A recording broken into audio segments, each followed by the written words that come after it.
Greetings, welcome back to Black Bear News, where we are discussing abrupt climate change on this lovely Earth Day, April 22nd, 2018.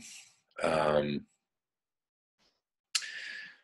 don't even think I posted anything on social media about Earth Day.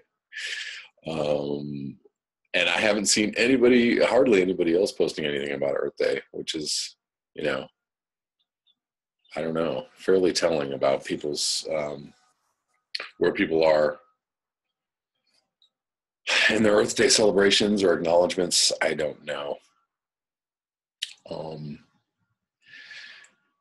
This, the reason why I don't really actually post very much about climate change anymore, and I do once in a while, I will probably post this Dahr Jamail article on my Facebook, just hoping that, a few stragglers will come read it, but it'll probably get one like and possibly one share. And I don't know who's actually going to look at it, because nobody wants to know the news. That's why there's so few subscribers on this channel. That, that's not a reflection on y'all that are already subscribed. Thank you for being here. But, there are, this isn't a news story that people really want to be burdened with. And I understand why, because it's very hard to go forward. It's very hard to continue doing the things that you need to do in life, with the threat of imminent disaster, collapse, whatever it might be, extinction, coming down the pike. I'm just, it's also, it's difficult for me to actually go forward in my life. Like I actually have to run two whole world views in order to survive, in order to exist, right? I have to run I have bills, I have a family, I have to make this money to pay these bills and, keep continuing to exist in our society in a way that doesn't make me look insane. Because if you step too far outside of what societal norms are or what our operating paradigm is, you can be left out. You can be, tossed to the side. You could be, left out of the party, left out of the conversation. And that can be very, lonely and destructive. So I'm doing my best to kind of like keep chugging along. Let's keep going. Let's just keep the story going that, we're going to do these things and it's going to lead to a better life, and I'm going to have more money, and I'm going to pay off my bills and have, the future is going to be awesome. And then there's the reality of climate change, basically saying everything that goes along with this story is some bullshit. All of it is bullshit. That whole story about, what it is that we're supposed to be doing with our lives, almost every part of it is bullshit. So, what do you do in the face of climate change? What do you do to prepare? What do you do to mitigate? Or, is it worth, going in the complete opposite direction? I mean, even people who are writing about climate change and talking about climate change and discussing climate change, they're still doing all the things that that people are supposed to do. They're holding jobs and they're flying places and having conferences and, going out on expeditions and exploring and, taking measurements and sending satellites into the air. You know what I mean? We're doing all the same things. Because it's like what we have to do. It's just very bizarre. It's just the cognitive dissonance is extreme. cognitive dissonance today is high. Cognitive dissonance level in my life is high. And my acknowledgement of climate change and where it's going and what's happening has basically come down to this channel. This is the only place that I can acknowledge what's going on, talk about what's going on, suggest plans of action, suggest coping mechanisms or coping skills, and it's good to have, this space, because when I shut this camera off, I'm doing what everybody else does, and I'm in the rat race, and I'm on the hamster wheel, and I'm trying to do what I need to do to survive. And I wish it were not that way. I wish it were not so. I don't know how to merge the two lives, or stop one and go fully into the other. I don't know. I don't know how to do that yet. I'm working on it, as we all are. So I'm going to read some articles in honor of the Earth Day. Quickly, I just wanted to, so there were some major weather events this last week that I didn't have a chance to cover, but they were happening. And I actually didn't see a lot of news organizations covering this stuff either. It's just very interesting. Like, you see, there were some floods in Kauai, very bad floods. And the only way that I knew about it was that I'm on Tulsi Gabbard's email list, and she was like emailing people about these crazy floods. Otherwise, I didn't see one news article about this. I didn't hear one thing on the TV or the radio about this. I didn't see any Facebook timeline posts about this, or Twitter posts about this. Not one. Tulsi Gabbard was covering this because obviously she's a representative from Hawaii. So historic floods and landslides devastate the Hawaiian island of Kauai. This all happened in the last week. Hundreds of people were evacuated from homes, hiking trails, as historic levels of rain pummeled the Hawaiian island of Kauai last weekend, causing multiple landslides and flooding. The rains have forced families and travelers to leave their flooded properties. Landslides triggered by the rain have wiped out homes, shut down the main highway leading to the island's north shore, stranding residents who live in Kauai's most remote neighborhoods, but no injuries have been reported.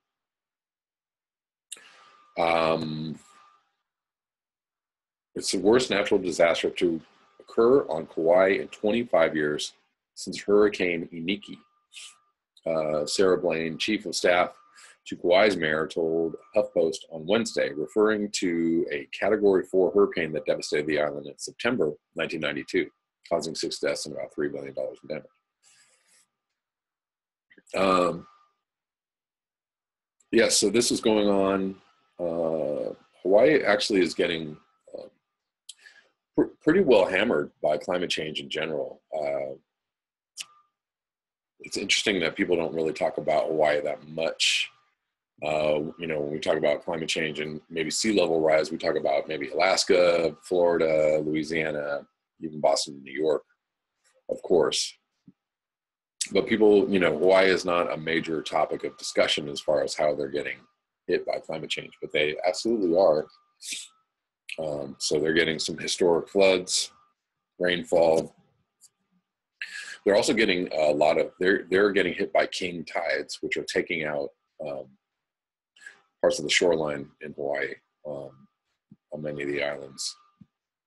And last time I was in Hawaii, the main road that goes around the island, portions of the road were washed out because of high tides. So it's definitely affecting them. Moving on, there were Oklahoma wildfires leave at least 2 dead and 20 injured. So April wildfires in Oklahoma. I would not say that April is wildfire season, is it? Would you agree that wildfire season is not April on the continental United States? But now it is. Now it is. It's been a very dangerous situation I really want to get this ad to stop playing. Please stop. Hold on. Thank you. Shauna Hartman, a spokesperson for the Oklahoma Forestry Service, told BuzzFeed, "This is a condition that we don't see every day.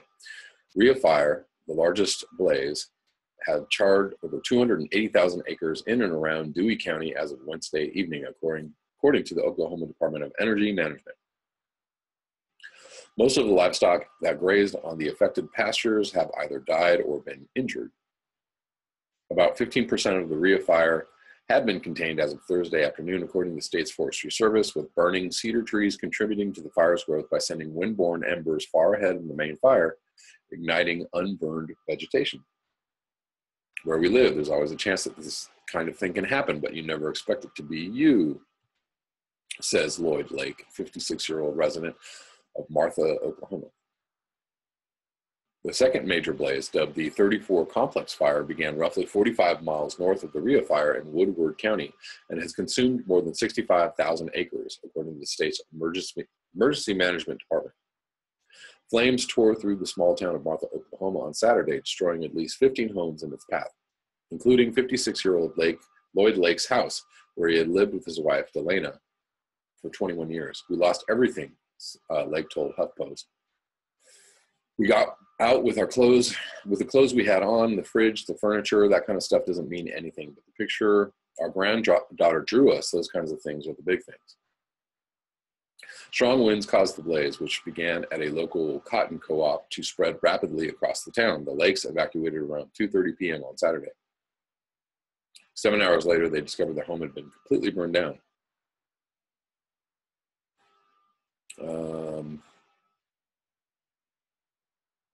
Fire officials and meteorologists were optimistic about firing conditions heading into the weekend, with rains predicted for late Friday into Saturday. All right, so fairly major weather events. I personally am chalking most extreme weather events up to climate change, or at least partially.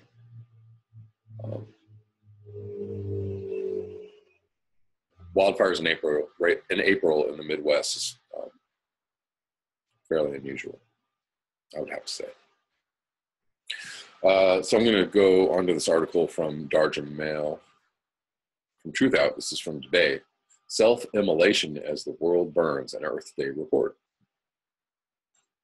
Pollution ravages our planet, oozing inhabitability via air, soil, water, and weather. Lawyer David Buckell wrote in the email sent to the New York Times just before he performed an act of self-immolation at a park in Brooklyn recently. "Most humans on the planet now breathe air made unhealthy by fossil fuels, and many die early deaths as a result. My early death by fossil fuel reflects what we are doing to ourselves." Nationally known for his brilliant work championing gay rights, Buckell. So I read about this, and I didn't know that is why he set himself on fire. Buckell had been distressed by what was happening to the planet for years and was also heavily involved in environmental causes. In his suicide note to the Times, Buckell discussed how challenging it was to change things for the better in the world, even with so many people working so strenuously to do so, and mentioned how donating to organizations was not enough. Deciding to bring his life to an end by using fossil fuels for self-immolation to make his point, Buckell's last note read, "Honorable purpose in life invites honorable purpose in death." To the average person who understands anthropogenic climate disruption, Buckell's act might seem extreme. It is extreme, but without the context of how truly far along the planet already is. For example, for years now, Earth has been seeing 150 to 200 species go extinct every single day, and half of all the planet's marine life has been lost since just 1970. It becomes less so. The rate of underwater melting around the Antarctic is doubling every 20 years and is on a pace that will see it soon eclipse melting in Greenland to become the single largest source of sea level rise on Earth. According to a recently published study in Nature Geoscience, this amount of subsea melting of the ice continent is far greater than what we have previously known. and the ice there is retreating at a rate 5 times the historical average. This is raising fears of the specter of a worst-case sea level rise of around 10 feet by, guess the date, enter date here. This is one reason why, after another deadly cyclone struck the island group this month, Fijian Prime Minister Frank Bainimarama said that ACD is now bringing almost constant extreme weather and is literally a threat to the survival of the island nation. Bainimarama told the BBC that his country had entered a frightening new era of extreme weather that needed to be confronted. Things are progressing so fast now with ACD impacts that more than one scientist I've been talking with over the years has shifted from being vehemently anti-geoengineering to either giving it renewed attention or even outright supporting it. This, to me, is deeply troubling. What scientists do you think he's talking about?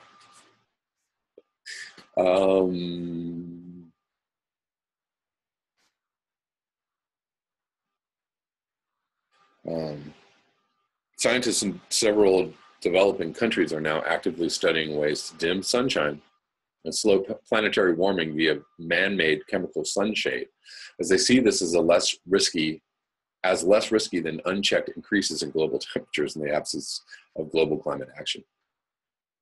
Okie dokie. Reuters reported that 12 scholars from countries including China, Thailand, Brazil, Bangladesh, India, and Ethiopia published an article in the journal Nature recently stating that since the poor are the most vulnerable to ACD, developing countries must lead on solar geoengineering research. The technique is controversial, and rightly so. The scholars wrote of the technique, which involves rain clouds with reflective sulfur particles high in the atmosphere. It is too early to know what its effects would be. It could be very helpful or very harmful, they wrote. The same article cited a panel of UN climate experts who called solar geoengineering economically, socially, and institutionally infeasible. At the current trajectory of emissions and global growth, Earth is on course to see a minimum warming of 3 degrees Celsius, or far more above pre-industrial temperatures by 2100. Come on. And the goal of keeping temperature increases well below the 2C, as per the 2015 Paris Agreement, among nearly 200 countries currently looks unfeasible. While self-immolation and geoengineering are extreme, this month's survey of the planet providing the context within which these radical phenomena are taking place. Earth, due to lack of moisture, a recently published study shows that half of Alberta, Canada's boreal forests could soon disappear due to ACD and fires by the study warned that it's possible that even 75% of the forest could disappear if conditions become even more extreme. What is particularly worrisome about this is the fact that the boreal forests store massive amounts of carbon, so as they disappear, the carbon is also released into the atmosphere. On the other side of the Atlantic, the Sahara Desert is expanding, thanks in part to ACD, according to another report. The boundaries of this massive desert have grown by 10% in the last century, affecting farming terrain near its southern boundary in Sudan and Chad, places already struggling with famine and food scarcity. Looking a little further south, rainforests, savannas, and woodlands of sub-Saharan Africa have released approximately 2.6 billion tons of CO2 over the last 7 years, according to a recent study. The leading causes of this are ACD, deforestation, wildfires, and droughts. This is disconcerting because Africa contains 1/3 of the planet's tropical rainforests. Other direct impacts on human health from ACD this month are clear. A recent report showed how, as the planet continues to warm, ticks are thriving in warm places than ever, which makes Lyme disease the first epidemic of ACD. Meanwhile, ACD's impacts on animals continue to be prevalent. A recently published study showed that seabirds are not adapting adequately enough to climate shifts brought about by ACD, as rising temperatures are causing the birds' food sources like insects, vegetation, and plankton to appear earlier each year. The bird populations are not able to sync up their breeding and nesting patterns in order to adapt to these changes. Meanwhile, extreme weather's economic toll is making itself known in the US, which experienced 3 different weather disasters in just 3 months of this year. in the first 3 months, each with more than $1 billion price tag, according to National Oceanic and Atmospheric Administration data. Wow. Okay, what are those 3 different weather disasters? I'd like to know. Hold, please. Let's see if we can get a quick answer to this question. Maybe not. Oh, darn it. My computer is acting funny. Let's do it. Man, that's weird. Sorry, I got to find out what these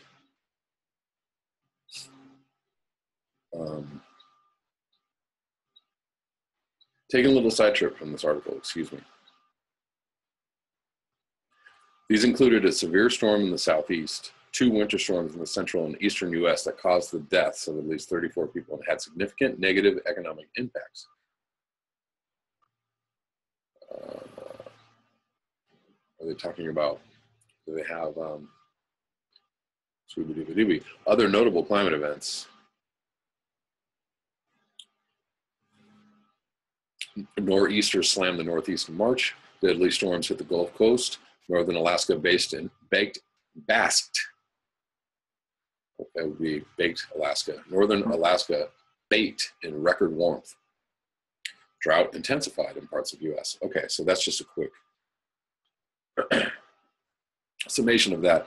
Water, the pace of melting ice at or near the poles continues to amaze scientists.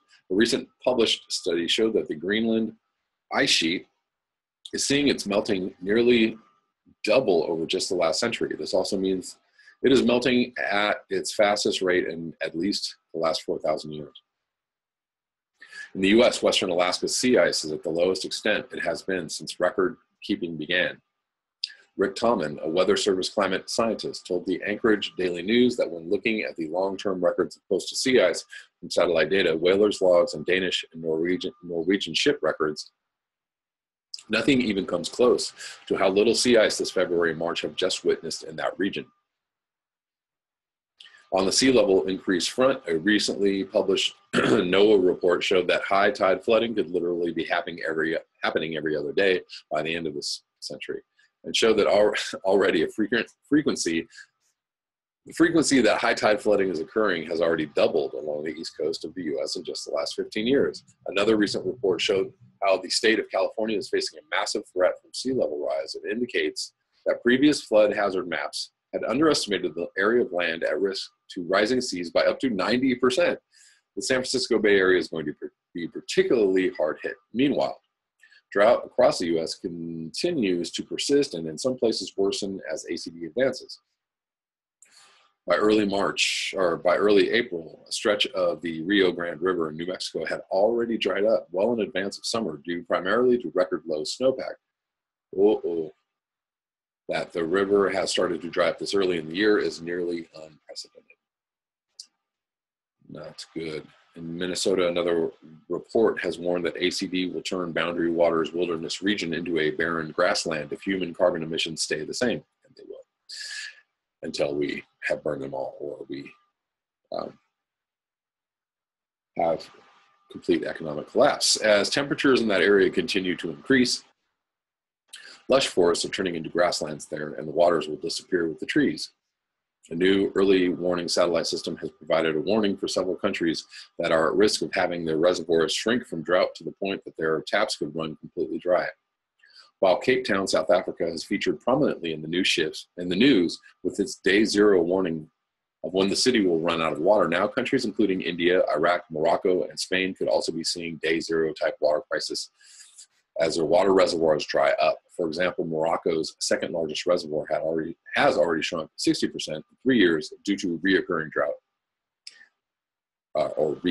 drought, and its water level is the lowest it has been in a decade. Iraq's Mosul Dam reservoir has long seen decline and is now down 60% from its peak due to ACD-fueled drought, coupled with demand from Turkish hydropower projects upstream and increased water demand downstream. Meanwhile, as the oceans continue to warm and coral bleaching events become more common, another report shows that fish populations along Australia's Great Barrier Reef are collapsing in the wake of ongoing coral bleaching events. Not surprisingly, Many of the fish species that live among the coral are dropping off as corals are wiped out by the bleaching events. To make matters worse, another recently published study shows that marine heat waves are increasing in both frequency and duration at an accelerated rate in many parts of the planet, particularly so in Australian waters.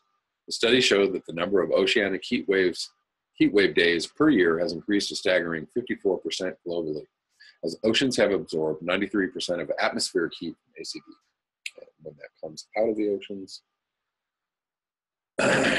hold on to your socks, people. A recently released book by Heather Hansen shows us how the U.S. and much of the rest of the planet is entering an era of megafire, given ACD-fueled droughts and wildfires, along with human encroachment and deforestation. It has been long known that ACD is amping up the frequency and intensity of wildfires, along with lengthening wildfire seasons, and scientists continue to address these facts.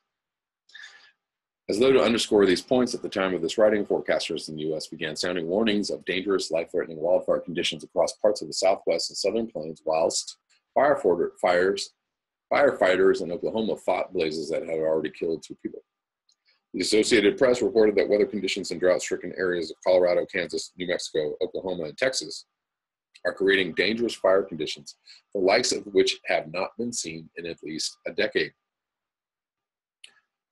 Air, amidst a large number of scientific studies recently published, limiting global warming to 2°C will not prevent destruction and deadly ACD impacts, as so many people believed it would. 2 degrees Celsius warming above pre-industrial baseline temperatures, which was long held as the temperature limit for maintaining a safe and healthy planet, is no longer the case.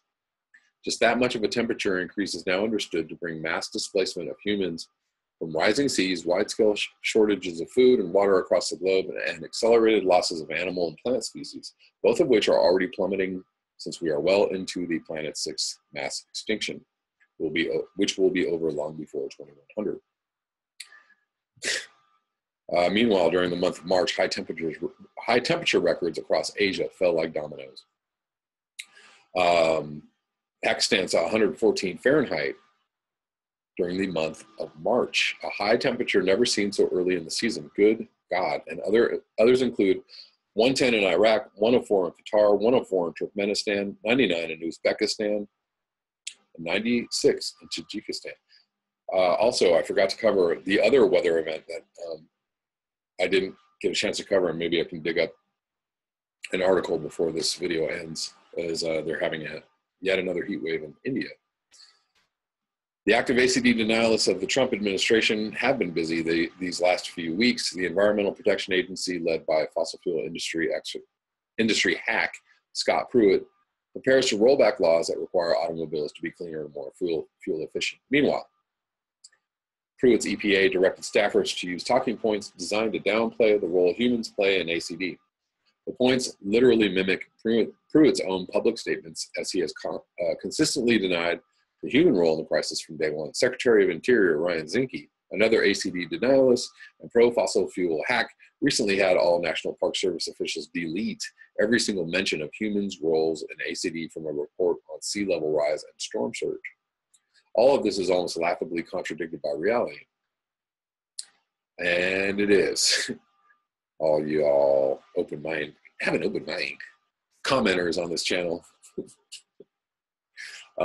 Yes, have an open mind. Also have an open mind to the mountain of evidence that is telling you what's going on. You can't, it's too much evidence. You can't block it out and go like, but there's this one guy over here that says it's all fake. No. Sorry, guys, that's not how it works.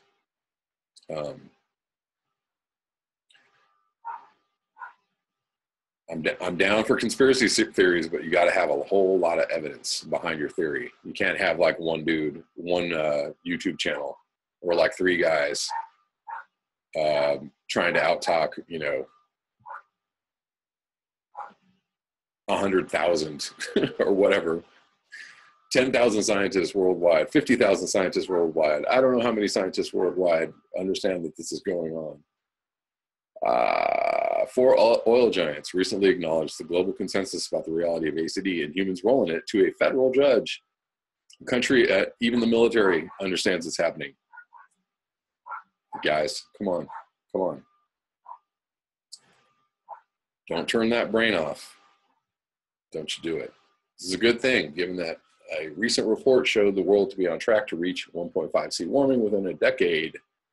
Now, we are at 1.5 C for the most part.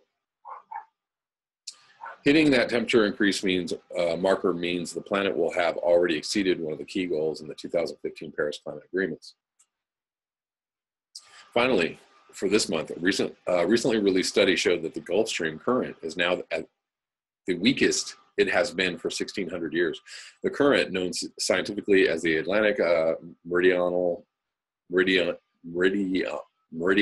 overturning circulation, I don't know why I have a hard time with that word, carries warm water towards the North Pole, where it then cools and sinks and flows back southwards. ACD is slowing down the cooling of the water as warmer temperatures melt the Greenland ice sheet. I didn't say anything about Syria.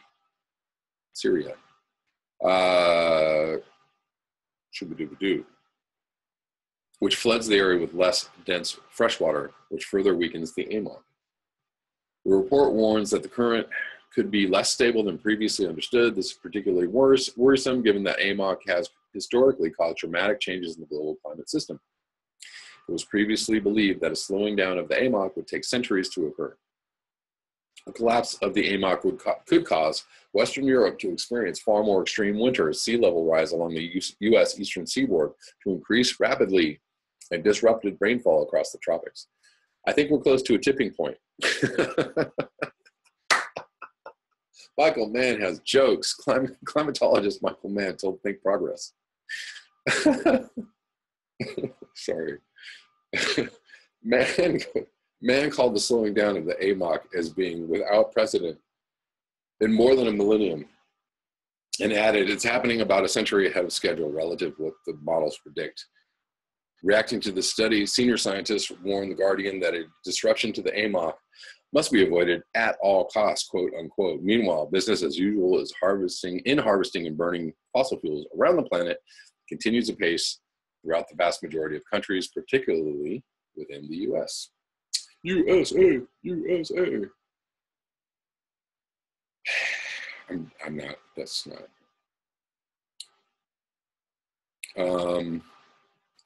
So that's where we're at, people, on this Earth Day.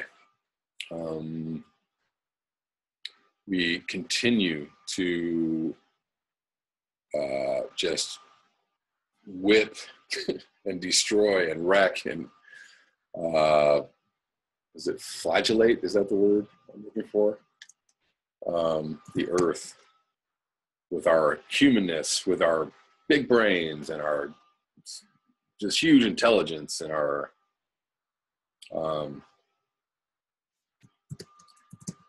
God that just lets us do whatever we want to do, you know.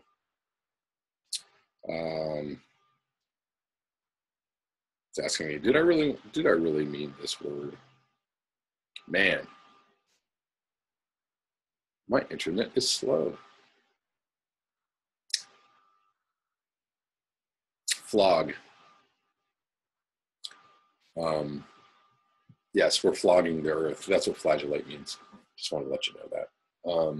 That was the word I was looking for. We are flagellating the hell out of the earth. That's what we're doing on Earth Day. That's what we're doing on April 22nd, 2018. And the best way you can celebrate this day is to try and figure out how to stop flagellating. You don't have to do it all at once. You can do it bit by bit, but darn it, start today. Find a better way. Thank you so much for your eyes, your ears, and your conscience. As always, I appreciate your viewership, your comments below, your contributions to this channel are really, really helpful. You know, I know that this news is extremely depressing and can cause people to light themselves on fire. This is what this news can create for people, a sense of despair that is overwhelming, and I understand it. And hopefully we all can support each other here through our times of despair, and maybe just find a little humor along the way, because it's so crazy. It's really quite laughable. Hope to be back tomorrow with another video. Until next time, peace.